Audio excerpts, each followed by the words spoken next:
Buongiorno a tutti, io sono Antonio Cirillo, responsabile commerciale e marketing di Chimicar. Ringrazio per l'invito a Autopromotech e per quanto riguarda anche il dottor De Filippi. Per quanto riguarda questo intervento mi occuperò sostanzialmente di parlarvi nel mio breve intervento dei prodotti di detergenza per uso professionale. Il mondo della detergenza per auto e di cura dell'auto è diviso in due settori, c'è un settore professionale, di detergenza professionale di automobili, veicoli e mezzi pesanti e quello che viene chiamato retail, la rivendita, perché sono delle confezioni dedicate all'utilizzatore privato. Nel mio discorso vi parlerò principalmente dei prodotti per uso professionale. I prodotti per uso professionale, magari qualcuno non lo sa, in Italia c'è la più alta concentrazione di produttori e operatori a livello di commercianti a livello europeo, perché nel corso degli anni appunto c'è stata questa evoluzione e questa crescita continua degli operatori del settore. Che cosa ha scaturito questa crescita del numero degli operatori? Una continua concorrenza che ha di conseguenza avuto l'effetto benefico di aumentare quello che è il livello qualitativo dei prodotti. Quindi alla fine ci ritroviamo ad avere un livello qualitativo mediamente praticamente riconosciuto a livello internazionale molto alto, nel rispetto delle norme, non solamente delle norme europee per quanto riguarda l'etichettatura e tutta la documentazione che li segue, l'impatto ambientale, perché abbiamo una legge, figlia, nipote della legge Merli, che è quella sugli scarichi, che è molto rigida e molto seria, e che praticamente ha generato un livello di questo tipo dei prodotti. Che cosa è successo però? Che essendoci, vi faccio un esempio, almeno una ventina di medio-grandi produttori, operatori a livello Italia, più tutta una serie di piccoli produttori locali, in un paese che ha 60 milioni di abitanti, a fronte magari di una Germania che ha 80 milioni di abitanti, ha 6-7 produttori importanti, è successo che in Italia c'è stata una saturazione. Questa saturazione del mercato ha costretto noi, come tutti gli altri nostri concorrenti, a rivolgerci all'estero. Quindi chi ha potuto, una parte di tutti questi operatori italiani, si è rivolta praticamente al mercato estero, laddove all'estero ha trovato degli operatori che magari erano, anche se di buona qualità, come possono essere i prodotti tedeschi, olandesi o belgi, che però hanno un prezzo di listino superiore e quindi un po' perché i prodotti sono buoni, un po' perché il prodotto è comunque legato a un discorso di Made in Italy, come stiamo trattando oggi, hanno praticamente trovato il consenso da parte del cliente, laddove ha trovato un prodotto molto concentrato, di ottima qualità, che non fa danni, perché lavare la macchina non basta, non bisogna fare i danni come si diceva prima, visto quello che costano, e quindi nel rispetto di quelle che sono le normative ambientali.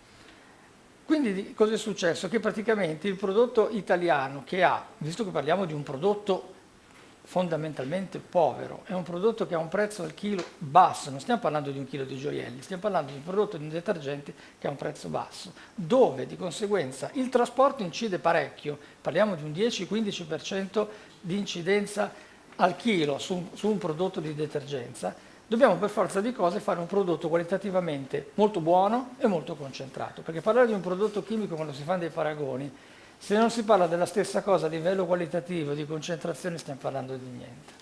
Quindi automaticamente quando il prodotto viene presentato all'utilizzatore professionale, che molto spesso ne sa magari anche a volte più di noi, perché lo usa tutti i giorni, viene colto come un prodotto di qualità perché facendo un calcolo economico di quello che è l'incidenza del detergente sul processo di lavaggio rispetto ad altre voci di spesa del lavagista, che sono l'affitto dell'aria, l'acqua, l'energia elettrica, dove lì proprio non si scappa. L'incidenza del detergente è la voce più bassa, il personale, scusate, c'è anche il personale. Perché il prodotto italiano ha questo successo? Al di là di quelle che sono il Made in Italy, le caratteristiche della concentrazione e della qualità, c'è anche un discorso dovuto proprio al prezzo in sé, perché dovuto a quello che è praticamente l'incidenza della manodopera per fare questi prodotti. Noi che siamo produttori sappiamo esattamente che un nostro equivalente, un nostro omologo in Germania, in Austria, in Olanda, in Belgio prende mediamente almeno il 30% in più, e quello è un costo. Questo costo praticamente si ripercuote su quello che è il costo al chilo del prodotto.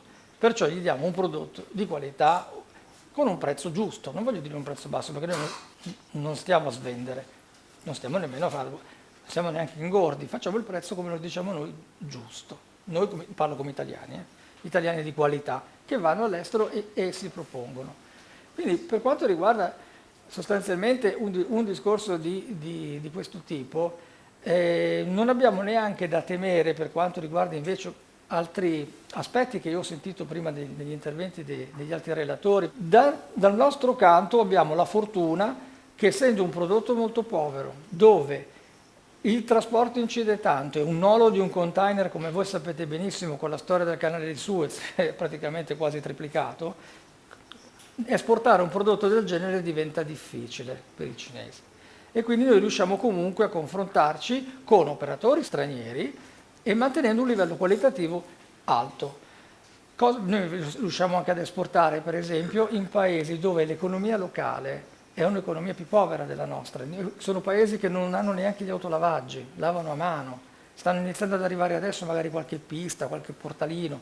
E quando parliamo di 4-5 euro a macchina per lavare un'automobile, con magari 4-5 persone intorno all'automobile che lavano a 4-5 euro e nonostante tutto riescono ad accettare il prezzo di un prodotto italiano, perché capiscono la qualità, nonostante magari non abbiano neanche delle normative sull'inquinamento, questo per noi è molto importante. Un altro aspetto, sempre legato al Made in Italy, proprio da esperienze dirette mie, anche di altri nostri importatori, confrontandomi anche con altri concorrenti del settore, vedrete, se avete avuto occasione magari di vedere dei prodotti di questa natura, che viene applicata la bandiera italiana e il Made in Italy sopra le etichette proprio su espressa richiesta dell'importatore locale. Io per esempio esportando in paesi del Nord Africa, per obbligo di legge io devo mettere l'arabo e magari ci metto vicino il francese piuttosto che lo spagnolo, in certi paesi come il Marocco, l'Argelia, la Tunisia. Però mi è stato proprio richiesto espressamente, facciamo così. Ci sono realtà per esempio, non per parlarne male, però appunto perché parliamo di prodotti che sono praticamente pronti all'uso, anche sul professionale, anche quello in tanica. Ed è per loro un handicap perché nel momento in cui arriva un prodotto italiano molto concentrato come quelli che vengono fatti da noi, hanno anche questo svantaggio. Questo è quanto. Perciò io direi che da questo punto di vista, anche riallacciandomi a quello che aveva detto prima l'ingegnere Costamagna, per quanto riguardava il fatto che magari nel medio o nel lungo termine potrebbe esserci una sorta di flessione, io ritengo che sia più dovuto magari all'alta concentrazione del numero dei punti vendita di lavaggio, piuttosto che a un discorso del fatto che perché sono punti di vista. Uno potrebbe anche dire io ho la macchina nuova, la lavo perché ci tengo, perché è una creatura, quindi guai per un anno o due e poi la lascio andare. Però nel momento in cui è vecchia per modo di dire, magari un pochino più di cura, magari la faccio, soprattutto perché adesso non è che la gente abbia tutti questi soldi per comprare l'automobile. Questo è il discorso. E quindi io, come detto agenza, visti i dati di vendita, visto come viene accettato il prodotto, mi sono diciamo positivo per quanto riguarda il futuro. Parteciperemo ad Autopromotech anche questa volta, noi siamo tanti anni che siamo clienti di Autopromotech, siamo al padiglione 25 dove c'è tutto il padiglione degli operatori del settore dell'autolavaggio, quindi sia i costruttori sia i produttori di prodotti chimici e vi aspettiamo, noi abbiamo uno stand che si vede a 1 chilometro è tutto rosso, quindi vi aspettiamo lì.